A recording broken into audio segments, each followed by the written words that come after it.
10 ದಿನಗಳ ಕಾಲ ಅಧಿವೇಶನ ನಡೆಸಿದ್ದೇ ಸರ್ಕಾರದ ಸಾಧನೆ. ಸರ್ಕಾರ ರೈತರ ಸಾಲ ಮನ್ನಾ ಮಾಡಿಲ್ಲ ಅಂತ ಹೇಳಿ ಬಿಜೆಪಿ ರಾಜ್ಯಾಧ್ಯಕ್ಷ ಬಿವೈ ವಿಜಯೇಂದ್ರ ಕಿಡಿಕಾರಿದ್ದಾರೆ.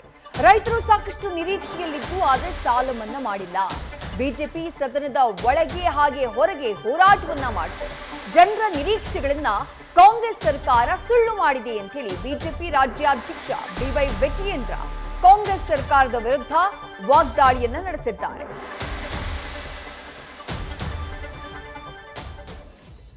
ರೂಪಾಯಿನ ನೀಡ್ತಾರೆ. ದ್ರಾಕ್ಷಿ ಬೆಳೆತಕ್ಕಂಥ ರೈತರಿಗೆ ಪ್ರತಿ ಎಕರೆಗೆ 40 ರಿಂದ 50 ಸಾವಿರ ಕೊಡ್ತಾರೆ. ಇವೆಲ್ಲವೂ ಕೂಡ ನಿರೀಕ್ಷೆಯಲ್ಲಿ ಭಾಗದ ರೈತರು, ಈ ರಾಜ್ಯದ ರೈತರು ಕೂಡ ಸಾಕಷ್ಟು ನಿರೀಕ್ಷೆಯಲ್ಲಿದ್ದರು. ಸಾಲ ಮನ್ನಾ ಮಾಡೋದ್ರ ಬಗ್ಗೆ ಭಾರತೀಯ ಜನತಾ ಪಾರ್ಟಿ ಸದನದ ಒಳಗಡೆ ಮತ್ತು ಸದನದ ಹೊರಗಡೆನೂ ಕೂಡ ನಾವು ಇದನ್ನು ಪ್ರಸ್ತಾಪ ಮಾಡಿದ್ವಿ, ಆಗ್ರಹವನ್ನು ಕೂಡ ಮಾಡಿದ್ವಿ. ಆದರೆ ಎಲ್ಲವನ್ನೂ ಕೂಡ ಸಂಪೂರ್ಣವಾಗಿ ರಾಜ್ಯ ಸರ್ಕಾರ, ಕಾಂಗ್ರೆಸ್ ಸರ್ಕಾರ ನಿರ್ಲಕ್ಷಿಸಿದೆ.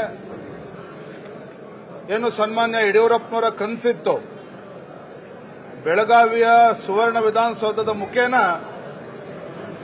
ಈ ಭಾಗದ ರೈತರಿಗೆ, ರಾಜ್ಯದ ರೈತರಿಗೆ ಮತ್ತೆ ಇಲ್ಲಿರ್ತಕ್ಕಂಥ ಜ್ವಲಂತ ಸಮಸ್ಯೆಗಳಿಗೆ ಉತ್ತರ ನೀಡಬೇಕು, ರಾಜ್ಯ ಸರ್ಕಾರ ಉತ್ತರ ಕೊಡಬೇಕು. ಎಲ್ಲವೂ ಕೂಡ ಮಣಪಾಲ್ ಮಾಡತಕ್ಕಂಥ ಕೆಲಸ ರಾಜ್ಯ ಸರ್ಕಾರ ಮಾಡಿದೆ, ಮಾನ್ಯ ಮುಖ್ಯಮಂತ್ರಿಗಳು ಮಾಡಿದ್ದಾರೆ, ಕಾಂಗ್ರೆಸ್ ಸರ್ಕಾರ ಮಾಡಿದೆ. ನೇರವಾಗಿ ಒಂದು ಮಾತನ್ನು ಹೇಳ್ತೇನೆ, ಮಾನ್ಯ ಮುಖ್ಯಮಂತ್ರಿಗಳು ಪದೇ ಪದೇ ಮಾನ್ಯ ಮುಖ್ಯಮಂತ್ರಿಗಳು ಒಂದು ಮಾತನ್ನ ಹೇಳ್ತಾರೆ. 2014ರಿಂದ ಏನು 5 ವರ್ಷಗಳ ಕಾಲ ಸರ್ಕಾರ ನಡೆಸಿದ್ರು, ಸಿದ್ದರಾಮಯ್ಯನವರು ಮುಖ್ಯಮಂತ್ರಿಗಳಾಗಿ 5 ವರ್ಷಗಳ ಕಾಲ ಪೂರ್ಣಾವಧಿ ಒಂದು ಸರ್ಕಾರವನ್ನು ನೀಡಿದ್ರು. 165 ಅವರು ಪ್ರಣಾಳಿಕೆಯಲ್ಲಿ ಹೇಳಿರ್ತಕ್ಕಂಥ, ಮ್ಯಾನಿಫೆಸ್ಟೋನಲ್ಲಿ ಹೇಳಿರ್ತಕ್ಕಂಥ 165 ಕಾರ್ಯಕ್ರಮಗಳಲ್ಲಿ 158 ಕಾರ್ಯಕ್ರಮಗಳನ್ನು ನಾವು ನೆರವೇರಿಸಿದ್ದೇವೆ ಅನ್ನೋ ಮಾತನ್ನ ಪದೇ ಹೇಳ್ತಾರೆ ಮುಖ್ಯಮಂತ್ರಿಗಳು. ನಾನು ತಮ್ಮ ಮೂಲಕ ರಾಜ್ಯದ ಮುಖ್ಯಮಂತ್ರಿಗಳು ಕೇಳಕ್ಕೆ ಇಚ್ಛಪಡ್ತೇನೆ, 165 ಕಾರ್ಯಕ್ರಮಗಳಲ್ಲಿ, ನಿಮ್ಮ ಮ್ಯಾನಿಫೆಸ್ಟೋಲಿರ್ತಕ್ಕಂಥ ಕಾರ್ಯಕ್ರಮಗಳಲ್ಲಿ 158 ಕಾರ್ಯಕ್ರಮಗಳನ್ನ, ಯೋಜನೆಗಳನ್ನ ನೀವು ಸಂಪೂರ್ಣವಾಗಿ ರಾಜ್ಯದ ಜನತೆಗೆ ನೀಡಿದ್ದೇ ಆದರೆ ಯಾಕೆ ಅದ್ರ ನಂತರ ನಡೆದಂತ ಚುನಾವಣೆಯಲ್ಲಿ ರಾಜ್ಯದ ಜನ ನಿಮಗೆ ಧಿಕ್ಕರಿಸಿದ್ರು? ಯಾಕೆ ಕಾಂಗ್ರೆಸ್ ಪಕ್ಷಕ್ಕೆ ಅಧಿಕಾರ ಬರೋಕ್ಕೆ ಸಾಧ್ಯ ಆಗಲಿಲ್ಲ? ಯಾಕೆ ಇವತ್ತು ರಾಜ್ಯದ ಜನರು ನಿಮಗೆ ಶಾಪ ಹಾಕಿದ್ರು? ಇದಕ್ಕೆ ಉತ್ತರನ ಕೊಡಲಿಲ್ಲ ಮಾನ್ಯ ಮುಖ್ಯಮಂತ್ರಿಗಳು.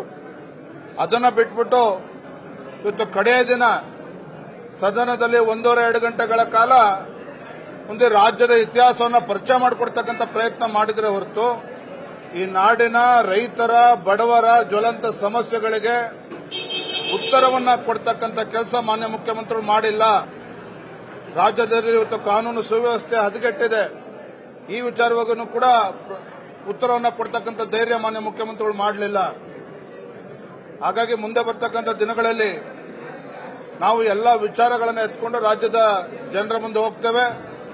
ಈ ದುಷ್ಟ, ಭ್ರಷ್ಟ, ದುರಹಂಕಾರಿ ರಾಜ್ಯ ಸರ್ಕಾರದ ವಿರುದ್ಧ ಮುಂದಿನ ದಿನಗಳಲ್ಲೂ ಕೂಡ ನಾವು ಹೋರಾಟವನ್ನು ಕೈಗೆತ್ತಿದ್ದೇವೆ. ನ್ಯೂಸ್ ಫಸ್ಟ್, ನಿರ್ಭೀತಿಯಿಂದ ನಿಮ್ಮ ಪರವಾಗಿ.